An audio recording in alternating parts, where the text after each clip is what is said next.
उधर खनौरी बॉर्डर पर जगजीत सिंह डल्लेवाल का अमर अनशन 17वां दिन वहां हो गया।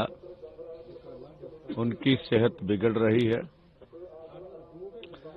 और जिस तरह से हम बयानबाजी भाजपा की ओर से सुन रहे हैं, जैसे सैनी साहब बोल रहे हैं, उसके पीछे मकसद है भाजपा का।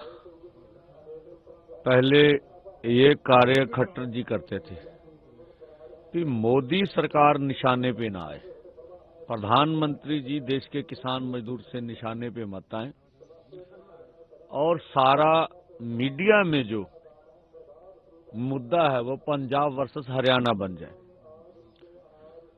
जबकि हमारे दोनों फोरमों का मानना है, ना हमारी पंजाब से कोई संघर्ष है, ना हरियाणा की सरकार से। दोनों सरकारों से हमारा कोई आंदोलन नहीं है। हमारा आंदोलन केंद्र की मोदी सरकार से है, क्योंकि फसलों की खरीद का जो मसला है वो केंद्र के पास है। जो एफसीआई का बड़ा अदारा है, जिसके पास सारा माल खरीदते हैं, वो सब कुछ करते हैं, वो केंद्र का है। और जो अनाज का वितरण है वो भी कार्य केंद्र का है। और ये सैनी साहब विपक्ष की जितनी मर्जी आलोचना करे, हमें उससे कोई आपत्ति नहीं है। उन्होंने ये कहा है कि जो कांग्रेस है और जो अपोजिशन पार्टीज है पार्टी और जो भी पार्टियां हैं, वो इस कांग्रेस के मुद्दे को राजनीतिक रंग देना चाहती है। उससे इसको कोई लेना देना है नहीं। जैसे हम सभी एमएसपी पे हम फसल की खरीद कर रहे हैं हरियाणा में, सभी राज्यों को करना चाहिए, पंजाब को भी करना चाहिए, ताकि उनकी मांग पूरी हो, वो धरने से उठें। और साथ में यह भी कहा है कि मोदी सरकार ने पिछले 11 सालों से किसानों को एम्पावर्ड किया है। ऐसा कुछ भी नहीं किया है कि किसान धरने पे बैठे। हाँ, देखिए, यही हम कहते हैं अभी। वो विपक्ष को जितना मर्जी आलोचना करें सैनी साहब, हमें उससे कोई आपत्ति नहीं। हम तो मानते हैं भी आज सैनी साहब से सवाल होना चाहिए भी, क्या देश में 50 से अधिक किसान और खेत मजदूर खुदकुशियां नहीं कर रहे हैं? अगर मोदी सरकार ने इम्पावरमेंट कर दी किसानों की, तो आपकी बनाई हुई कमेटी ने हरियाणा के ऊपर 76,000 करोड़ का कर्जा ये कैसे बता दिया? ये आपकी बनी हुई कमेटी बता रही है। आप तथ्यों को तोड़ मरोड़ के क्यों पेश कर रहे हैं?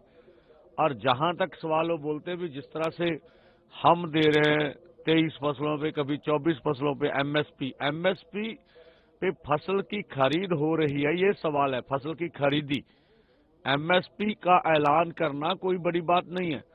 पहली बात तो यही असत्य बोल रहे हैं सैनी साहब। सैनी साहब से हम पिछले लंबे समय से सवाल कर रहे हैं भी, जो फसल आपने खरीद किया उसका डाटा तो हमें बता दीजिए। आपने अगर हरियाणा की सरकार ने कुछ खरीदी की तो डाटा दीजिए सारे देश के समक्ष, नहीं तो हम मानेंगे आप असत्य बोल रहे हैं।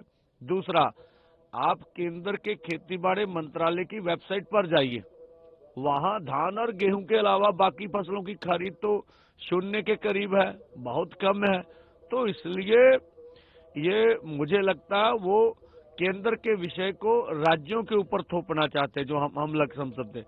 तो भाई, सबसे पहले जो फसलों का खरीद का काम है वो क्या कहते हैं, तो वो राज्यों को दिया जाना चाहिए। फिर तो केंद्रीय शक्तियों का विकेंद्रीकरण होना चाहिए। फिर तो हम कह सकते हैं केंद्र ने फसलों की खरीद का जिम्मा खुद ले रखा। जहां तक किसानों का उनकी आमदन बढ़ाने का या उन्हें मजबूत करने का सवाल है, इनपावरमेंट जो बोल रहे हैं, हमने प्रधानमंत्री ने किया, तो डाटा देना। वो बोलते थे 2022 में हम किसानों की आमदन दुगनी कर देंगे। तो वो किस तरह से उन्होंने इनपावरमेंट किया, उसका डाटा देश के सामने रखना चाहिए। नहीं तो हम समझेंगे ये मुद्दे से भटकाने के लिए, मोदी सरकार को किसानों के निशाने से बचाने के लिए बीच में वो कहते हैं भी सैनी साहब की बलि दे दो, मोदी जी को बचा लो। पहले खट्टर साहब बलि देते थे, बदनामी लेते थे। तो ये बड़ी नीति का ढंग से बोल रहे हैं।